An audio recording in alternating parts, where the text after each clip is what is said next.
Pendant très longtemps, les besoins des autres m'ont servi de cadre et de définition de qui j'étais.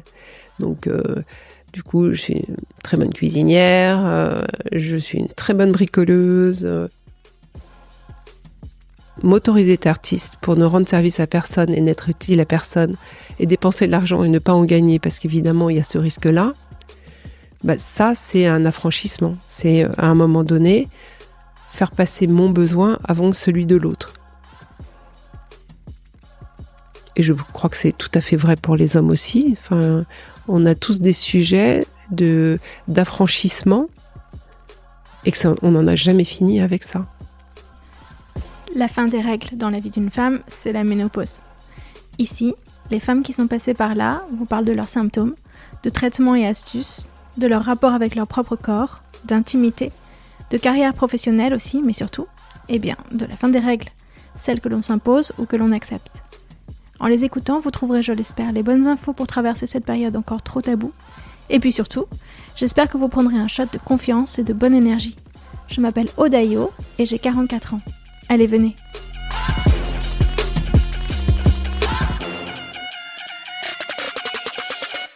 Si. C'est lancé alors. Bonjour Nathalie. Bonjour Aude, merci de me recevoir. Oui, merci à toi d'être venue. Tu vis pas à Paris ? J'habite à Genève. Et t'es venue là, donc t'es chez moi aujourd'hui pour l'enregistrement, c'est super. Exactement, j'étais très curieuse de te rencontrer et de discuter avec toi. Moi aussi. Est-ce que tu peux... D'abord, je vais dire qu'on s'est rencontrés à travers Lisa Korn, qui est aussi venue à mon micro, et que donc tu es une amie de Lisa, et elle a tout de suite pensé à toi après avoir fait l'interview avec moi en disant ça, ce serait une super invitée. Ouais, j'ai eu beaucoup, quand elle m'a raconté qu'elle était venue te voir, en fait, je lui partageais moi ma propre expérience par rapport au sujet que vous aviez abordé ensemble, même si j'ai pas encore entendu votre podcast, et ce qu'elle m'en racontait, et voilà. Et donc elle s'est dit que peut-être qu'on pouvait se rencontrer, que ça serait intéressant. Super. Donc est-ce que tu peux se dire un petit peu qui tu es et ton âge ? Alors j'ai 59 ans, je suis Nathalie, je suis née à côté de Paris. Et je suis partie aux États-Unis il y a 25 ans, puis en Suisse, où j'habite et où j'ai élevé mes 3 enfants, même s'ils sont nés en France. Et voilà, donc je suis artiste. C'était un chemin pour parvenir à être ce que j'étais.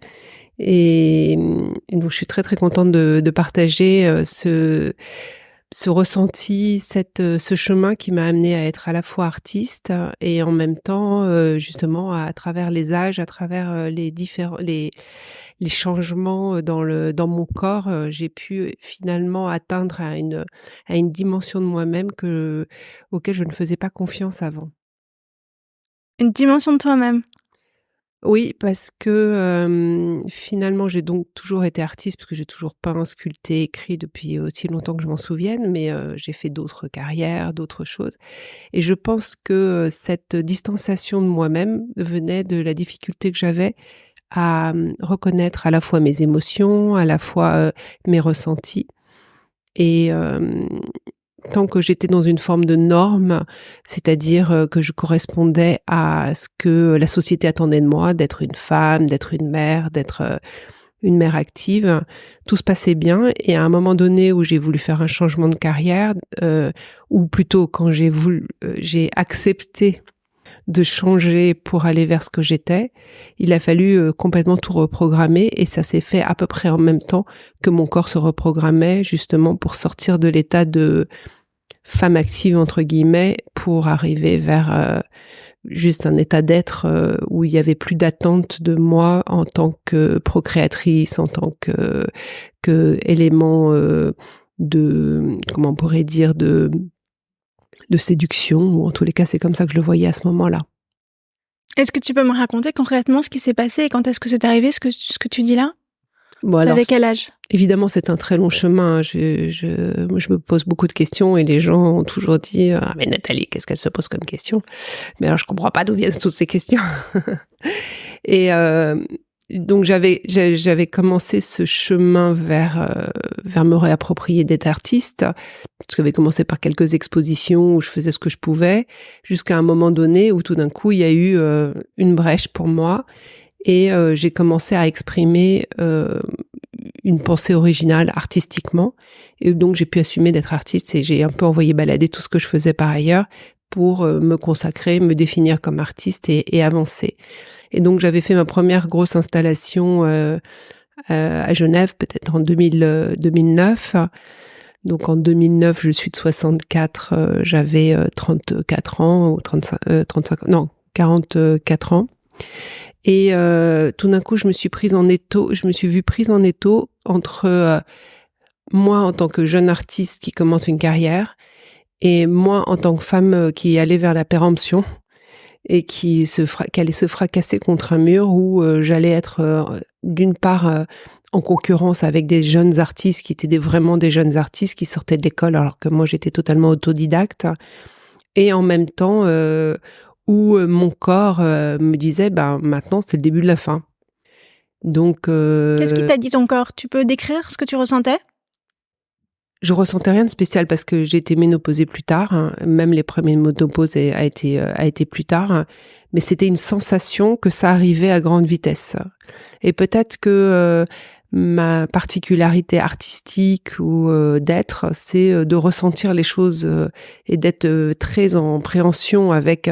Donc en fait, au début, c'était juste un gros magma dans ma tête. Et un truc, je comprenais pas du tout ce qui était en train de se passer, des angoisses, un questionnement que je pouvais même pas formaliser.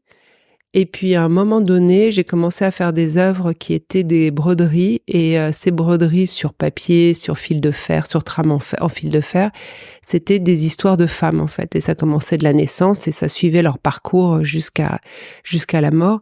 Et donc, ça envisageait un peu tout ce qu'était une femme. Et c'est là où j'ai compris que j'étais en train, moi, de me projeter dans cet après. Donc après, mais on est toujours une femme. C'est ça, mais pour moi, je savais pas très bien. J'ai mis quelques mots sur le papier avant de venir te voir pour essayer de remettre ensemble toute ma pensée et tout ce que j'avais pu penser, enfin tout ce que j'avais pu réfléchir à ce moment-là. Et peut-être que je suis pas un exemple où mon parcours n'est pas un parcours typique, mais pour moi, le fait d'être femme a toujours été très compliqué. Donc j'étais une enfant et pour moi j'étais indifférenciée. Homme, garçon, fille, c'était absolument la même chose. Donc je voyais bien évidemment qu'il y avait des choses que on encourageait mon frère à faire plus que moi, mais comme je me défendais intellectuellement et sur plein de domaines, ça me dérangeait pas trop. Je lui laissais la compétition sportive et moi je m'occupais de plein d'autres domaines, je me mettais dans plein d'autres domaines. Et toi, tu faisais moins de sport que lui et c'était... Non, je faisais autant de sport que lui, beaucoup de sport, mais pas la compétition m'intéressait pas. Je me mettais pas en compétition avec lui.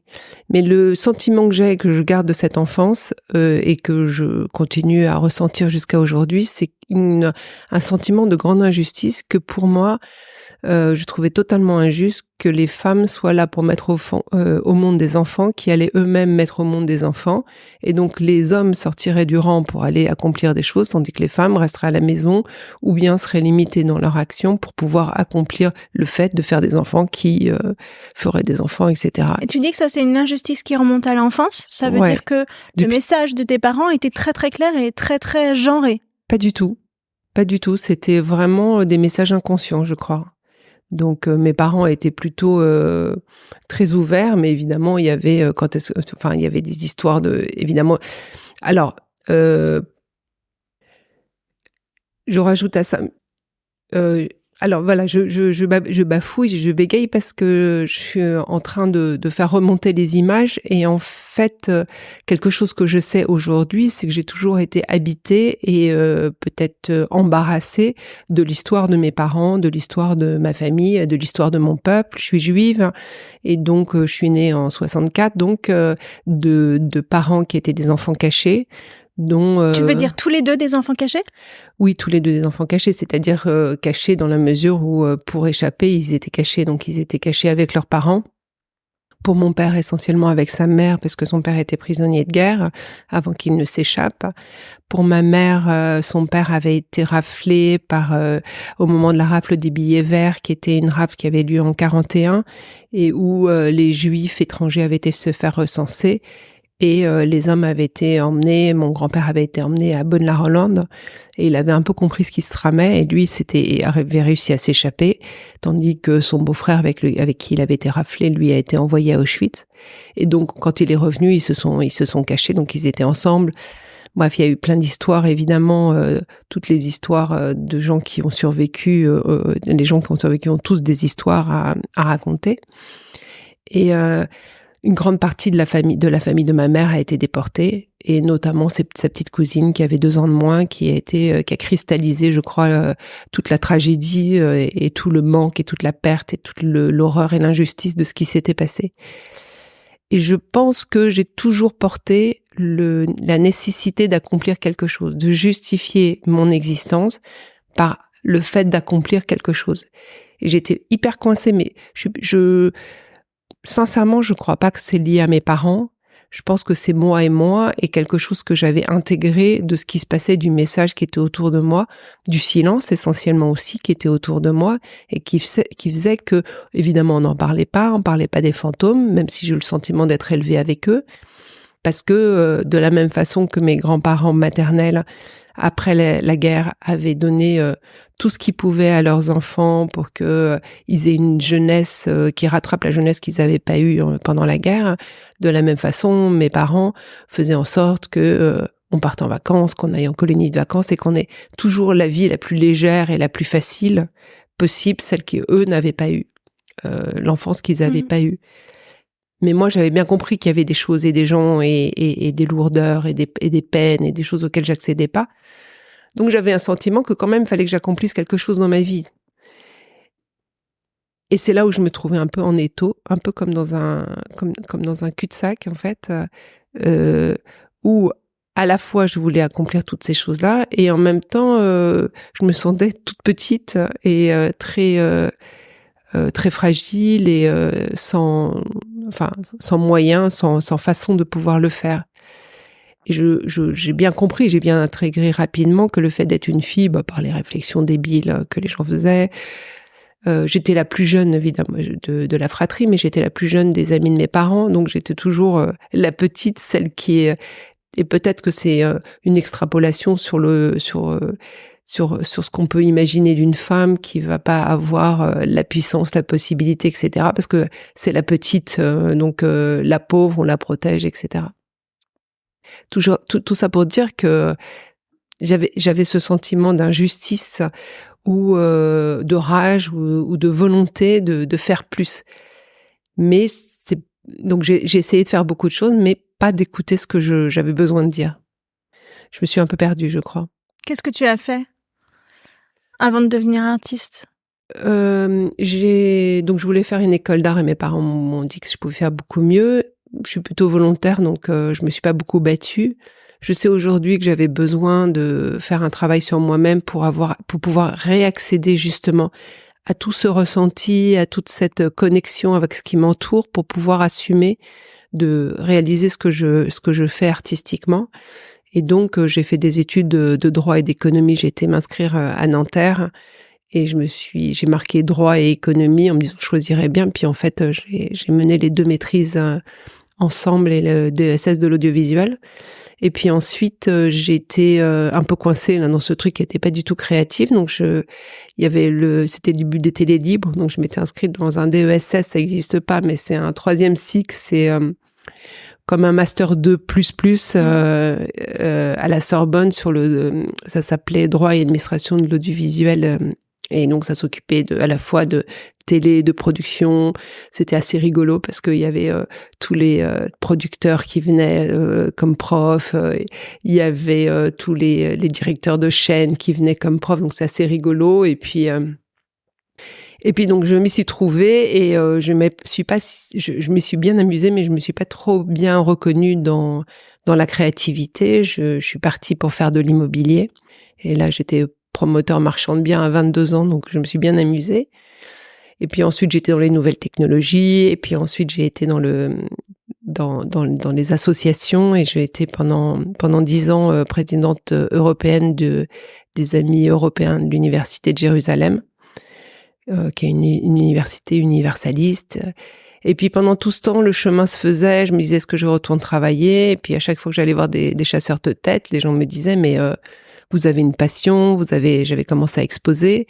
Allez faire votre passion. En fait, j'avais au moment de la grossesse de ma troisième fille, mon 3e enfant, je m'étais arrêtée de travailler pour faire l'école du Perret avec le Greta. Qu'est-ce que c'est l'école du Perret? L'école du Perret, c'est une école d'art appliqué.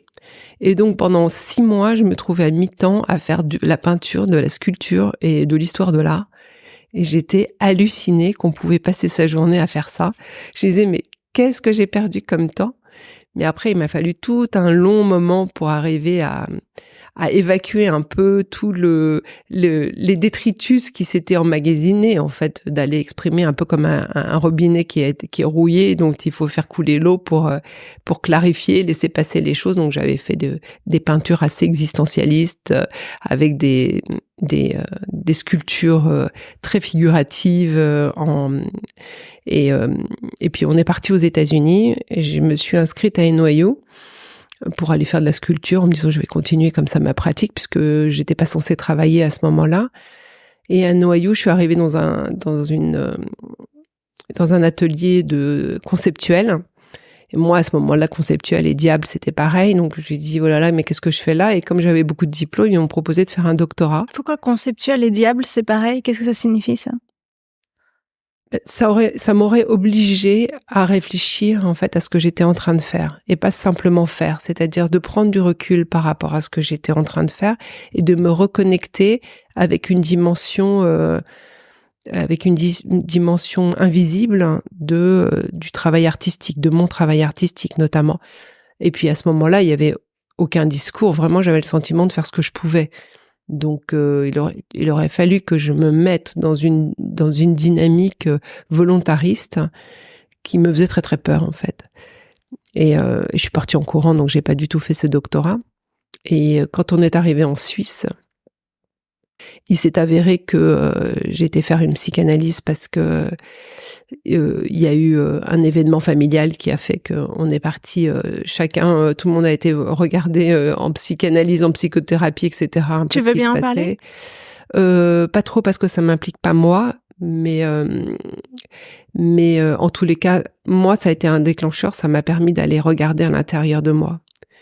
Ce que je peux dire, c'est que depuis toute petite, pour moi, pour ce qui me concerne moi, depuis toute petite, je fluctue avec des émotions qui montent et qui descendent, avec beaucoup d'angoisse, avec des questions donc existentialistes et peut-être que si j'avais été chez une thérapeute ou un thérapeute enfant, j'aurais pu m'apaiser beaucoup. J'avais vraiment des questions sur la vie, la mort. Je m'étais imaginé que on vivait, enfin qu'il y avait une vie après la mort, pour me rassurer dès mes 8 ans. Donc pour moi, c'est quelque chose avec lequel je vis depuis toute petite. Je me suis créé mes propres outils, mais il y a eu des moments de fracture, et peut-être que le moment de fracture, en parlant avec une amie hier, je me suis posé la question. Ma mère est décédée donc un an après la naissance de mon fils, et je suis tombée enceinte 9 mois après sa mort. Et j'ai dû faire un gros burn-out, un gros baby blues à la naissance de ma fille, qui avait la même place que moi dans la famille, qui avait la même place que ma mère dans sa propre famille.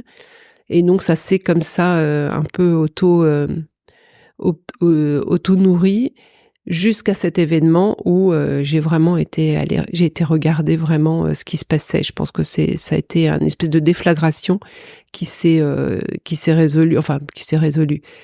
résout dans l'art, parce que l'art est une forme de thérapie aussi. Et dans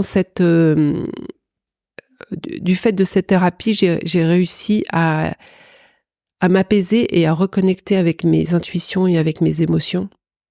Et c'est à partir de là que j'ai pu, en fait, ouvrir des canaux où je pouvais créer sans avoir une image en face de moi que je devrais reproduire. Enfin, en laissant venir des choses qui n'existaient pas, en fait. De faire venir des choses qui venaient de je ne sais où, enfin, être artiste, quoi.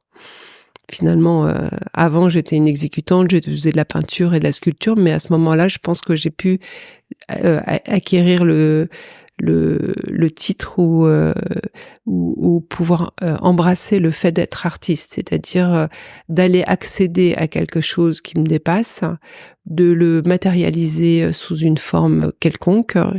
En l'occurrence, au départ, ça a été des sculptures sous forme d'arbres généalogiques, c'est-à-dire des branches assemblées. Et puis chaque arbre racontait une histoire qui amenait à l'arbre d'après, qui racontait en fait le chemin de l'homme. Ça s'appelait ligne de vie. Et tout d'un coup, je m'apercevais que à la fois je pouvais créer des œuvres qui se racontaient elles-mêmes toutes seules, c'est-à-dire que j'entendais une histoire qui se racontait au moment où je les créais, et en même temps qui m'apprenait des choses sur moi. D'ailleurs, au bout du 3e ou 4e arbre, je me suis rendu compte donc que je parlais de mon histoire personnelle. Et donc, j'ai été interroger mon oncle sur la généalogie, chose que j'avais déjà faite, mais j'avais perdu le papier en sortant de chez lui. Et donc, d'arriver à décortiquer à travers ma propre histoire, à travers l'intuition que j'avais eue de ce chemin, de pouvoir raconter une histoire qui pouvait devenir universelle, et donc d'accéder à des éléments en moi qui étaient que je ne connaissais pas. Donc c'est là où j'ai fait l'expérience que mon corps, mon âme, on peut l'appeler comme on veut, mes perceptions, mes sensations, alliées avec peut-être un savoir-faire, une capacité plus, tout ce que j'avais pu construire jusque-là, me permettait de poser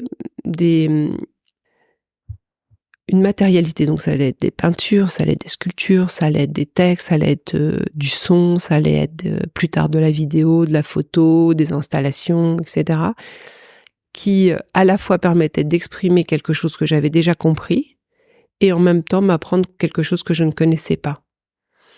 Et donc il y a eu cette première installation qui s'appelait Ligne de vie, et qui était donc 6 arbres généalogiques qui racontaient le chemin de l'homme, donc qui on est quand on est, qui on devient dans une société, comment on est chargé de ce que nos familles nous apprennent, nous enseignent, etc., et comment on cherche à s'en départir pour pouvoir accéder à notre unicité, mais qu'en fait on reste toujours un peu plein de cette petite poussière qu'on peut pas vraiment s'en débarrasser.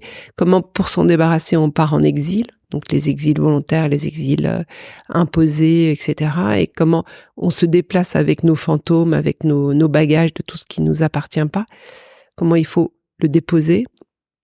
Donc c'était un arbre sur la mémoire, qui était celui par lequel j'ai compris que j'étais en train de parler de mon histoire, puisque c'était un arbre dont j'avais ramassé des branches d'un arbre incroyable et majestueux qui était en face de chez moi, que j'avais photographié des années avant et qui avait été élagué. Et puis j'ai ramassé toutes ces branches et j'ai fait un arbre tout à fait minable et chétif.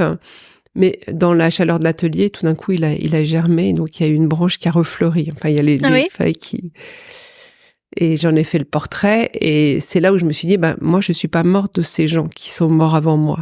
Je suis vivante. Et voilà, et puis ensuite la liberté, et puis le divin, et puis tout ça. Et c'est après ça, après cette première installation, que la prochaine chose qui m'est venue, c'est cette histoire du féminin. Donc j'avais fait tout un tas de vulves, évidemment, les chemins des femmes aussi, le fait de pourquoi à un moment donné il y a un spermatozoïde qui va décider, enfin il va y avoir une définition du fœtus qui va être féminin ou masculin, et à ce moment-là une espèce de scission dans le destin de ces femmes ou de ces êtres humains qui vont naître. Et moi, je me suis posé la question au moment où je percevais que de mon point de vue, j'allais cesser d'être une femme, avec les attributs que la société, ou de ce que j'imaginais que la société pouvait mettre sur ce qu'était le féminin. C'est-à-dire la séduction pour l'enfantement. Voilà, ça c'était les 2 facteurs. Donc, la procréation et la séduction, les attributs du féminin. Tels que je les voyais à ce moment-là, tels que je les réduisais à ce moment-là, puisque moi je parle toujours depuis l'être humain. Et donc, ce qui m'a intéressée dans un premier temps, j'en ai parlé de cette façon-là, en tant que femme premier degré. Et puis, très rapidement, après ça, une fois que j'ai compris que j'étais en train de me sentir en étau, donc entre cette nouvelle carrière et cette fin, cette péremption de cette image-là de la femme, telle que la société l'attendait, ou je la comprenais que la société attendait de moi, et j'étais une très gentille fille, très obéissante. Donc je faisais ce que la société attendait de moi. Mhm. Et une fois que je me suis affranchie de ça, j'ai pu parler du féminin de façon totalement différente. D'abord le syndrome de la bonne élève, D'abord, et ensuite tu l'as dépassé. Et ensuite, je l'ai dépassé. Et tout ça, c'était vers 45 ans, c'est ce que tu disais. Oui, et après, ça n'en finit pas d'évoluer. Alors, qu'est-ce que tu as trouvé? C'est ça qui m'intéresse. Qu'est-ce que tu as trouvé à ce moment-là? Comment tu t'es remise à redéfinir le féminin? En tant qu'être humain, c'est-à-dire de me dire, mais qu'est-ce que ça veut dire que le féminin? Et qu'est-ce que ça veut dire? Qu'est-ce que tout veut dire pour moi de façon générale? Qu'est-ce que le monde veut dire? Qu'est-ce que l'humanité veut dire? Qu'est-ce que l'univers veut dire? Et pour moi, on est tous un. C'est-à-dire que je suis peut-être plus femme que homme, mais j'ai en moi à la fois le féminin et le masculin. Et tout le monde a le féminin et le masculin. La société a le féminin et le masculin. Et donc, qu'est-ce que ça veut dire que on ostracise ou que on assigne un genre à une fonction, à une limitation, ou au contraire un pouvoir, etc. Et je me pose la question à l'intérieur de moi-même, parce que c'est la seule endroit d'où je peux regarder. Et donc, je me demande à l'intérieur de moi, qu'est-ce que je restreins en moi parce que je crois que je suis une femme? Qu'est-ce que j'autorise parce que je pense que qu'est-ce que je ne vois pas de moi? Et quand j'ai commencé à traiter du féminin, j'ai fait une résidence avec une personne qui est devenue une grande amie, qui s'appelle Anne Mourier, à New York, qui est une artiste qui travaille entre New York et Venise. On avait décidé de traiter du sujet du féminin parce que c'était quelque chose qui nous rassemblait à ce moment-là. Moi, je sortais de cette expérience de traiter du féminin, et elle traitait vraiment le féminin. Mais elle traitait le féminin entre la femme et la femme. Donc elle se demandait qu'est-ce qu'une femme, et sa question principale c'était la femme, est-ce que c'est la mère ou la putain? Et donc c'était cette ambivalence-là qu'elle travaillait. Alors que moi, je me posais toujours la question. Donc elle restait dans séduction ou procréation en vérité, en disant la mère ou la putain. Elle restait oui, dans... peut-être. Je veux pas réduire ce qu'elle voulait dire, mais en tous les cas, c'était le point de vue de la femme par rapport à la femme. Et moi, je me posais la question de la femme par rapport à l'homme. Donc, qu'est-ce que n'est pas une femme? En fait, c'est la soustraction. Il y avait une forme de soustraction. C'est qu'est-ce que je ne suis pas? Donc, si je ne suis pas un homme, qu'est-ce que je ne suis pas? Parce qu'on dit homme avec un grand H pour parler de l'humanité, mais en vrai, l'homme est quand même le sexe masculin, et donc il reste des miettes pour la femme. Et il y a quand même une forme de la dialectique fait que on pense d'une certaine façon le monde. Et j'utilise ces codes parce que c'est la façon dont on s'exprime. Donc, je me pose la question, avec les codes qui sont utilisés de façon générale dans la société, qu'est-ce que ça veut dire? Donc, moi, je me posais plus la question, par rapport à mon père, qu'est-ce qu'une femme? Et donc, quel serait le féminin chez mon père aussi? Et comment, si on était une seule entité, une seule unité, qu'est-ce que chacun jouerait? Qu'est-ce que tu as trouvé? Mais j'ai trouvé qu'on est maintenant dans une société on est dans un moment où ce masculin très binaire, très guerrier, est arrivé à une certaine limite. Et qu'aujourd'hui, on voit bien que la société, ou en tout cas ce qui m'entoure, les gens qui m'entourent, aspirent à plus de douceur, à plus de multidisciplinarité, à plus d'émotions. Enfin, on est arrivé au bout de la régulation avec une société qui va dire oui, non, bien, mal. Il y a des entre-deux. Et donc, il y a une forte réappropriation du féminin dans le masculin. Donc ça me je trouve ça très encourageant et très chouette. Moi, je suis pas sûre d'être capable de le faire complètement pour moi-même, de m'autoriser. C'est un travail de tous les jours, de m'autoriser à avoir, la palette totale des capacités et des possibilités, sans me genrer et sans me réduire parce que je considère être une femme. Tu peux donner un exemple concret de choses que tu vois que tu continues à t'interdire? Oui, alors c'est, par exemple, je vais toujours mettre en priorité ce dont mes enfants, vont avoir besoin ou ce dont je vais penser que mes enfants vont avoir besoin, tout aussi grands qu'ils soient, parce que mon fils a 33 ans. Heu et heu de toujours mettre le besoin de l'autre avant le mien. Et ça, c'est féminin. Et ça, pour moi, c'est féminin, ouais. C'est féminin, c'est une notion du soin. Et c'est possible que ce soit juste moi aussi. Et comme je suis la seule femme dans laquelle je vis, je suis obligée de généraliser, en tous les cas, ma perception du féminin à travers ce que moi je peux vivre et ressentir. Mais en partageant avec beaucoup d'amis mamans, ou femmes, c'est vrai que très souvent, à part quelques exceptions, remarquables, dans ma génération, c'était priorité à l'homme. Donc l'homme fait la carrière et cetera, même si moi-même j'ai pu en avoir et en tous les cas, si à un moment donné, il y a un besoin de la part des enfants, paf, ça tombait chez moi. Mais aujourd'hui, tu es toujours mariée? Oui, oui, je suis toujours mariée. D'accord, donc tu peux voir la différence entre la façon dont ton mari, le papa, met ou pas les besoins de vos enfants communs en priorité ou pas? Est-ce que tu vois une différence entre lui et toi? Alors évidemment, les enfants ont beaucoup moins besoin de nous, donc ça c'est sûr. Il y a eu un changement de ce point de vue-là, je pense qu'il s'est rendu beaucoup plus, disponible, mais aussi parce que, il a plus de temps pour le faire et puis plus de disponibilité pour le faire. Mais par exemple, si je dois partir, faire un voyage, si c'est pas un voyage professionnel ou si c'est pas un voyage avec un but très spécifique, je vais me faire des nœuds au cerveau en me disant: «Est-ce que j'ai bien le droit de le faire?» et cetera. Alors que je pense pas que c'est quelque chose qui pour lui est tout à fait normal. Bah voilà, il doit y aller, il y va quoi, c'est C'est point intéressant final. ça. Tu te fais encore des nœuds au cerveau pour partir, pour faire un voyage pour toi, Ouais. alors que tes enfants sont grands. C'est fou. Ouais, ouais, mais en fait, c'est une histoire d'une vie, hein, de se déprogrammer. Ouais. Donc il y a beaucoup de choses auxquelles j'ai accédé. Je pense que ce à quoi j'ai accédé, par tout mon travail artistique et cetera, c'est d'arriver à comprendre des choses globalement, à les mettre en place pour moi, sur des cercles qui sont de plus en plus proches de moi.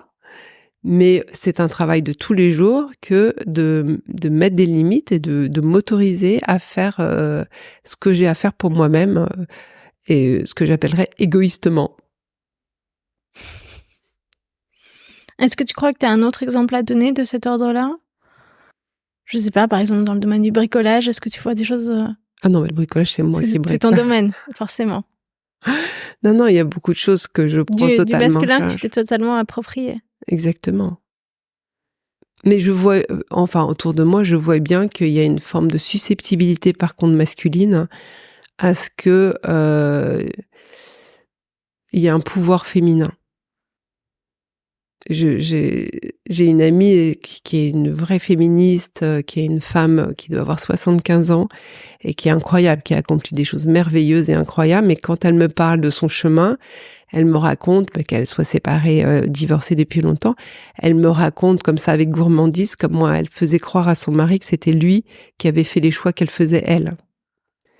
Et vraiment, elle a une puissance et une liberté invraisemblable.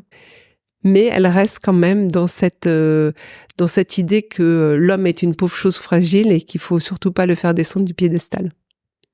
Ouais. Ce que toi, tu as pas eu, ce que tu as pas vécu de cette manière-là. J'ai pas vécu de cette manière-là, mais je ne m'en suis pas affranchie non plus. Peut-être qu'on peut revenir au fait alors je sais pas, ça c'est, il y a des fois peut-être qu'il y a des risques à prendre que je suis pas prête à prendre. des risques de solitude ou des risques de...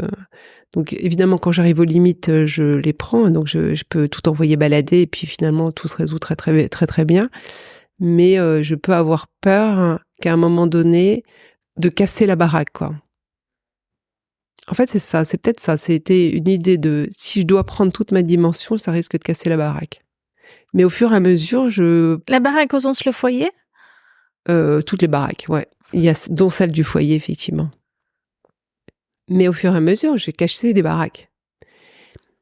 Et peut-être que l'illusion, là, en ce moment, je réfléchis beaucoup au sujet de la paix.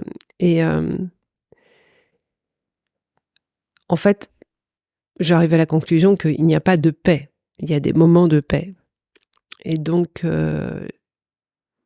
on est en train de parler d'un moment, d'un passage. Et ton podcast s'appelle « L'absence des règles ». C'est ça, la fin des règles. La fin des règles, ouais, la fin des règles. Mais il n'empêche que il y a les règles de la société, il y a les règles familiales, il y a les règles de ton couple, il y a les règles, mais il y a tes règles à toi aussi. Et donc il y a ces règles qui sont celles de la fécondation, mais il y a 1000 façons de féconder. Donc il y a des règles aussi intérieures, des croyances intérieures. Et la fin de ces règles qui est une forme de fin d'emprise pour moi, qui était une fin d'emprise de ce que j'imaginais qu'on attendait de moi en tant que femme, donc encore une fois dans le terme de séduction et de procréation que j'ai adorée, ne veut pas dire que moi j'arrive toujours à défaire mes propres règles, à moi à l'intérieur, qui sont celles que j'ai mis en place un peu comme un petit château pour me tenir debout, un échafaudage pour tenir debout. Il y en a certaines qui sont tombées, j'en ai reconstruit, j'ai tricoté, détricoté, etc. Mais malgré tout, il reste quand même attaché très très loin dans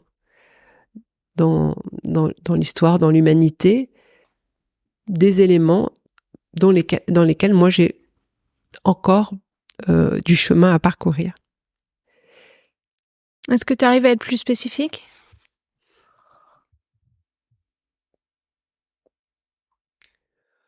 Ce qu'on disait, c'est-à-dire qu'il y a des moments où j'ai d'affranchissement, donc je vais devenir artiste, je vais dire, bon bah zut, je suis artiste, donc maintenant hop, c'est pas quelque chose qui va être forcément facile. Donc une fois que j'ai accompli un certain nombre d'expositions, d'œuvres, tout d'un coup, ah oui, Nathalie, elle est artiste, c'est bon.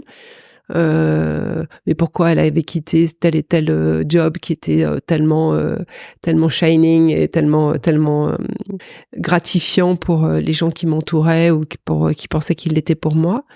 Donc à chaque fois il y a des chemins. Là et puis il y a des chemins qui sont à un moment donné décider que écoute, les enfants sont grands, donc ils vont se débrouiller tout seuls aussi.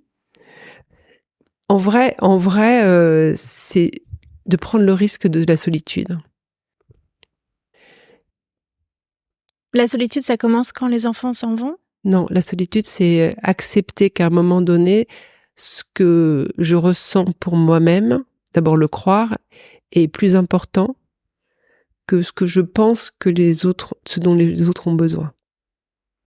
Je peux, alors c'est très certainement spécifique à moi-même, mais mes besoins passent toujours après ceux des autres. Mmh. Donc, ce que je sais de moi-même, ce que j'arrive à comprendre de moi-même. Donc, pendant très longtemps, les besoins des autres m'ont servi de cadre et de définition de qui j'étais. Donc, du coup, je suis une très bonne cuisinière, je suis une très bonne bricoleuse, je suis une très bonne geek, tout ce genre de choses. Donc, ça rend service à tout le monde, c'est parfait. Quand je suis artiste, je rends service à personne. Enfin, à la fin de la journée, peut-être que je rends service à quelqu'un, mais moi, ça me fait plaisir, j'aime faire ce que je fais, mais ça rend service à personne.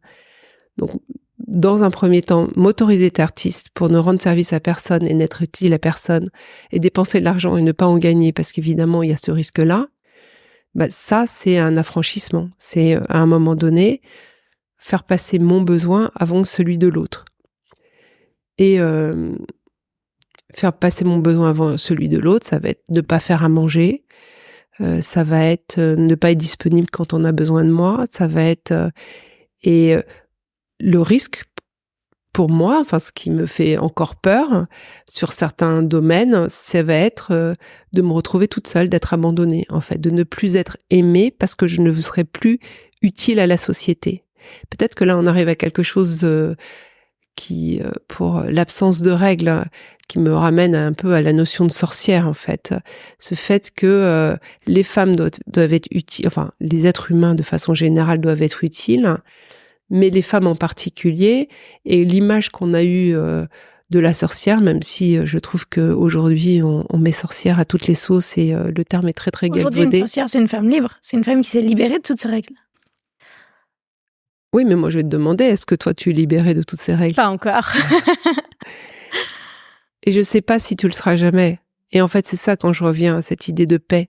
C'est qu'on a des fluctuations, il y a des moments d'épiphanie où, ok, on a compris quelque chose, on a lâché une couche, et en fait, on est comme des oignons, en fait. Une fois que tu as lâché une couche, bah, tu as la couche d'après qui revient, et puis tu vas aller un peu plus loin, un peu plus loin. Moi, j'ai une grand-mère qui était incroyable, qui est morte à 102 ans, qui est devenue prof de yoga à 50 ans. Donc, t'imagines, elle était née en 1915, qui a commencé une carrière parce que par nécessité, je crois quand elle avait 40 ans, qui était incroyablement libre dans sa tête. Et au moment de mourir, elle me dit, elle avait peur d'être jugée. Et je lui dis, mais qui va te juger? Et de quoi on va te juger? Et en fait, elle avait peur que peut-être son père, dans les étoiles, ou là où il pouvait être, pouvait l'accueillir avec des mots de reproche. Donc, quel que soit le chemin qu'on fait, quel que soit et je crois que c'est tout à fait vrai pour les hommes aussi, enfin, on a tous des sujets d'affranchissement et on n'en a jamais fini avec ça. C'est terrible. Non, c'est pas terrible parce que c'est serein. C'est ok. Tu vois, quand j'ai commencé un travail plus spirituel, tu vois, à un moment donné, je me suis dit, ça y est, j'ai tout compris, c'est bon. Et la fois d'après, je me suis retrouvée face au précipice. Je me suis dit, mais c'est pas possible. Mais qu'est-ce que j'avais compris? Et maintenant, je sais que je vais passer devant un précipice et que c'est ok, qu'il faut juste que je laisse courir et que je peux même marcher dans le vide et que je vais pas tomber. C'est ok. Alors parfois, c'est plus ou moins important comme chemin, mais c'est ok. Et je crois que ce qui est très joli chez les femmes dans leur chemin et que les hommes ont plus de mal à accepter, c'est d'accepter cette finitude. C'est-à-dire que en passant par ce chemin et ce grand bouleversement par lequel je suis passée, donc quand j'avais 43-45 ans, celui qui t'a amené à faire ce podcast aussi, c'est que il y a une finitude. À la fin, il y a quelque chose qui s'arrête. Et donc, être face à la mort. Après, c'est une illusion parce que on passe tout le temps par cet endroit-là. C'est-à-dire que on passe de l'enfance à l'adolescence, de l'adolescence au moment d'être adulte. On est en permanence dans ces franchissements. Et à un moment donné, il y aura la mort. Et moi, je crois que la mort n'est pas la fin. Et donc, un peu comme une plante, tu vois, une graine va regermer. Je regermerai ailleurs, autrement, et c'est très serein, c'est ok pour moi. Ce qui n'empêche que ça pourra me faire peur au moment parce que je sais pas où je vais aller, parce que à chaque fois que je suis dans ces moments-là de changement d'état, je le sens de tout mon être et donc je suis inquiète. Mais je ne freine pas et je fais pas semblant. Je vais pas me faire du botox ou de la chirurgie esthétique. Je vais pas, comme plein d'amis masculins que je connais, quitter leur femme ou être quittés par leur femme et se reprécipiter avec une jeunette pour refaire une vie avec des enfants et croire qu'ils reviennent, en fait, qu'ils sont dans la résurrection, alors qu'en fait, ils avancent comme tout le monde, en fait. Et je crois que ce qui est très, très joli pour nous, c'est d'embrasser tous ces savoirs et d'avancer avec j'allais dire bagage, mais ce serait plutôt richesse. Cette richesse qui amène une sérénité en disant, ok, ça va peut-être pas, on arrive vers autre chose. On arrive vers une maturité différente. On arrive vers, on sait des choses, c'est-à-dire qu'on peut les franchir avec beaucoup plus de tranquillité. Ce qui amène les femmes que je vois autour de moi à un certain moment à faire ces changements de carrière. Non pas qu'elle change de carrière parce que genre, elle se précipite ailleurs, mais au contraire parce qu'elle retourne vers elle. Et qu'à un moment donné, elle dise « Ok, j'ai fait ce qu'on attendait de moi, etc. mais ça me nourrit pas. » Et donc d'aller vers une nourriture vers l'intérieur au lieu d'aller nourrir les autres. Et en ça, je trouve ça magnifique. Donc, oui, des inquiétudes, oui, des choses à conquérir encore, toujours. Mais chouette, quoi. Magnifique témoignage, je te remercie. Est-ce qu'on peut parler de la ménopause, comment ça s'est passé pour toi? Quels sont les choix que tu as faits? Comment tu l'as vécu? Quand est-ce que c'est arrivé? Alors moi, j'ai aucune mémoire, mais ça a dû arriver vers 50-52 ans, je crois. J'ai un super gynéco qui est extrêmement doux, extrêmement formidable, et j'avais pas envie de prendre d'hormones. Alors oui, parce que j'avais ce sentiment que peut-être les hormones étaient cancérigènes, etc. Ma mère est morte d'un cancer des intestins à 56 ans, donc... en parlant de franchissement, ça, c'était un moment clé et très, très compliqué pour moi de passer, de devenir plus âgée que ma mère. Donc, j'ai pas du tout voulu. Je me rappelle très bien qu'elle mettrait des œstrogènes sur le ventre. Et, j'ai eu beaucoup de conversations avec des amis qui ont été très soulagés de prendre ces traitements hormonaux parce que elle repassait à une certaine normalité, ça régulait leur humeur, elles retrouvaient une fraîcheur de peau, peut-être aussi pendant leur rapport, elles n'avaient pas besoin de prendre des compléments pour pouvoir avoir une sexualité plus, avec pour pouvoir avoir, je sais même pas comment on dit, pour dire. Que ça glisse ouais, correctement. Exactement. Mais moi, j'ai pas voulu parce que dans mon écologie, je pense qu'on est auto-guérissant et que on n'a pas besoin de substituts. Et donc, je voulais voir comment ça se passait. Donc, j'ai pris des compléments alimentaires qui régulaient un petit peu mon humeur, qui m'a fait du bien. Et puis, je prends du gel quand j'ai des rapports et ça va très bien pour moi. Un lubrifiant simplement. Un lubrifiant et ça va très bien. Tu mets pas d'œstrogènes locaux ou des choses comme ça pour maintenir la zone. Mais tu as quand même besoin de lubrifiant. Absolument, j'ai complètement besoin de lubrifiant. Mais par contre, non, j'en prends pas. Il m'en a prescrit, je les ai achetés, mais je les ai jamais mis. Je n'aime pas ces choses récurrentes. Je n'aime pas cet acte d'intervention. J'ai l'impression, pour l'instant, moi, ça m'a fonctionné. Donc, quand j'ai mal à la tête, je prends une aspirine. Si je suis malade, je vais prendre des antibiotiques, évidemment.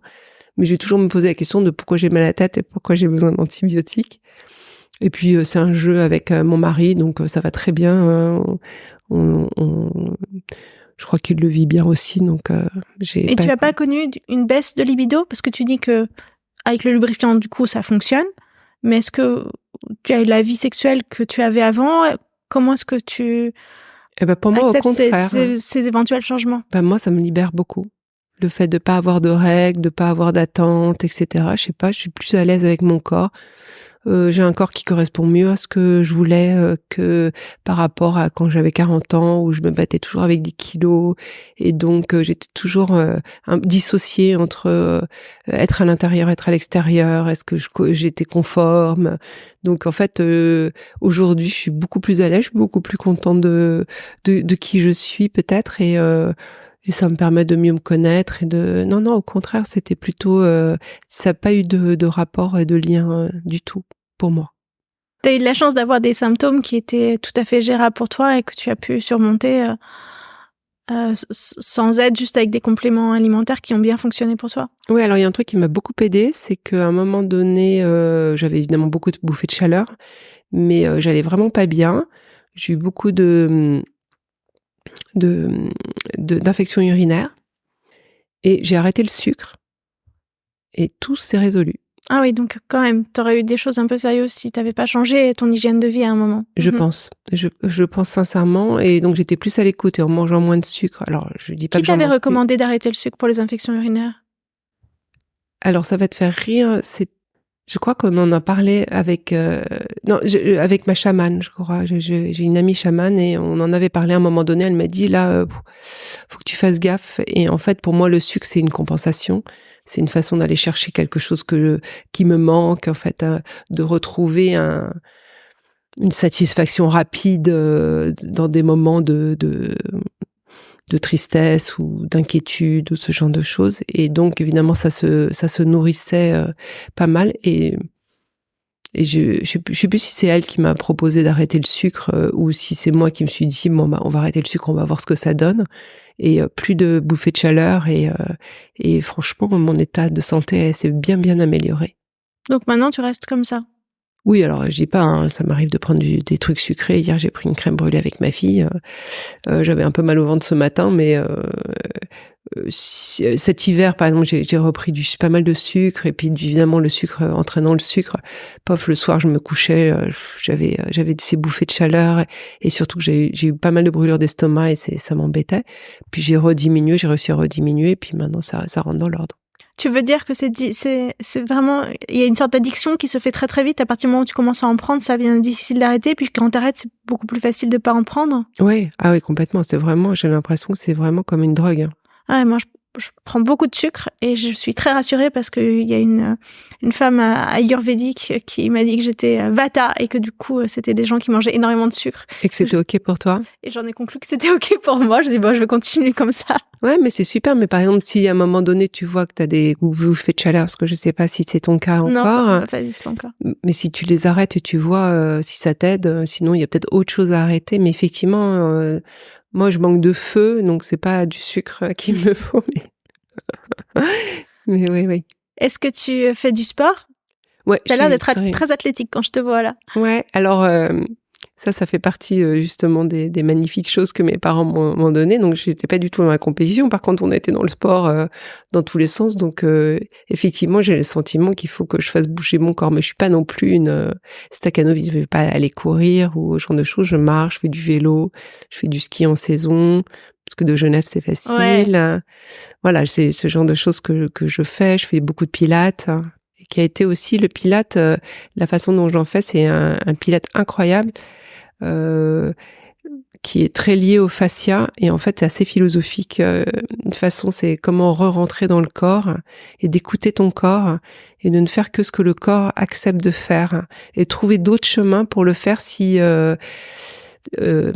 ton corps n'accepte pas. Et c'est assez magnifique parce que moi j'ai été élevée avec rentre le ventre, serre les fesses, ce qui m'a provoqué des maux de dos épouvantables, d'où ce pilate-là.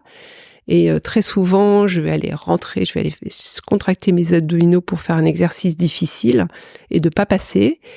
Et en lâchant les abdominaux, tout d'un coup, je me trouve à faire des choses très compliquées avec une facilité, avec une fluidité. Et c'est merveilleux, en fait. C'est peut-être ça aussi la fin des règles.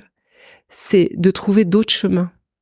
Et des chemins, en fait, qui sont plus naturels, qui sont vrais que pour toi.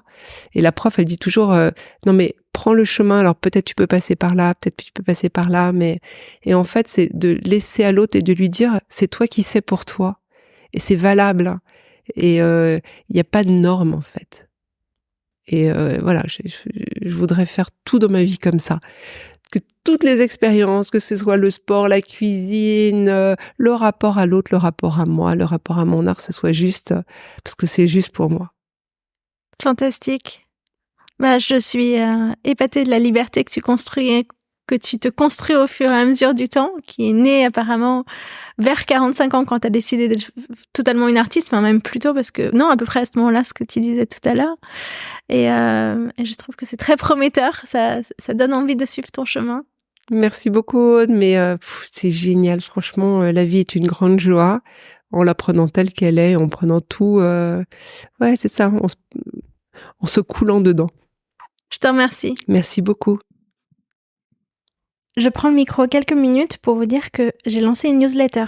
Alors, je l'avais pas annoncé au départ parce que je voulais tester un petit peu le format. Ça fait quelques semaines. J'ai commencé, je dirais, au mois de mai à en publier assez régulièrement. Bon, régulièrement, ça veut rien dire pour moi, comme vous savez, puisque je suis pas extrêmement régulière dans la publication non plus des épisodes. Mais bon, à chaque nouvel épisode, j'ai envoyé une newsletter. Alors d'abord, aux gens que je connaissais le mieux, un peu pour tester, pour voir ce que ça donnait. Et puis maintenant, j'ai envie de l'amplifier, donc je vous invite à vous inscrire. Je vais mettre le lien de la newsletter en descriptif. Vous pourrez vous abonner et le recevoir comme ça. Alors de quoi je parle ? C'est un peu selon l'inspiration du moment. C'est jamais tellement arrêté. C'est des choses qui ont souvent rien à voir avec le podcast, qui sont plus proches de tout ce qui se passe autour et qui me permettent aussi en même temps d'annoncer mes autres activités. Vous découvrirez, s'il vous plaît, abonnez-vous, ça me fera très très plaisir que vous me suivez et puis j'espère que ça vous plaira et que ça vous fera découvrir d'autres facettes de moi. Moi, je trouve que je parle déjà beaucoup de moi dans tous ces épisodes, vous commencez à me découvrir au fur et à mesure et là, il y en a encore un petit peu plus. Je voudrais vous parler aussi d'un nouveau format que j'aimerais beaucoup lancer à la rentrée. Jusqu'à présent, j'ai fait des interviews, c'est-à-dire que je demandais à une femme de se livrer, de raconter sa vie sur des aspects aussi bien pro que perso, mais beaucoup plus perso. Hein, vous l'avez vu au fur et à mesure des épisodes.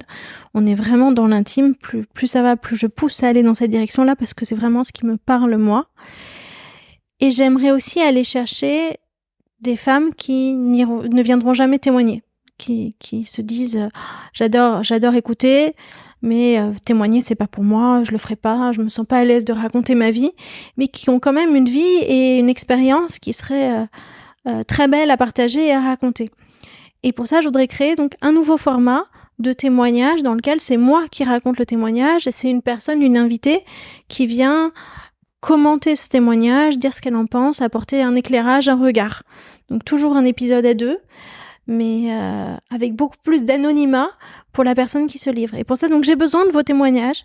Et là aussi, je veux bien que vous me contactiez. Alors, je vais mettre un lien pareil en descriptif pour venir témoigner et me dire venir me raconter un pan de votre histoire, un pan de ce que vous traversez. Alors, de quoi ça peut parler ? Pas forcément directement de la ménopause, parce que ça, finalement, c'est juste un point d'entrée pour moi, mais plutôt des sujets de relations dans le couple, avec vos enfants, avec vos parents, avec votre mère, avec votre fille, de relations cassées, de difficultés au travail liées à des symptômes de la ménopause ou de choses que vous avez pu vivre, que vous avez traversées. Voilà un petit peu le genre de témoignage qui pourrait être riche, mais on va le faire comme ça en avançant. Je sais pas exactement ce que ça va donner, mais en tout cas, ce serait super.